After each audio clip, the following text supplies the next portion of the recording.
The other birds fled, taking refuge in the safety of their nests. Kip, however, remained. He looked around, his heart swelling with a strange feeling. He felt a burden, a responsibility, to protect his home. With a determination etched on his face, Kip started to gather the scattered fruits. He worked tirelessly, using his beak to push the fruits back onto the branches. The storm had left many injured, and Kip tended to them with gentle care.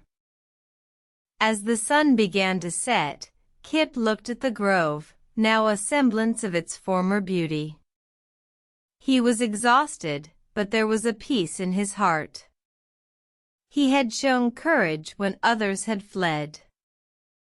From that day forward, the other birds looked at Kip with newfound respect. They realized that courage was not about having wings, but about standing firm in the face of adversity.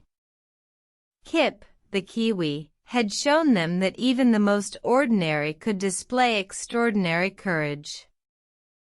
And so, Kip continued to live in his grove, tending to his home, and reminding all who saw him that courage was not a matter of flight, but of heart. His tale echoed through the grove, a testament to the courage that lies within us all.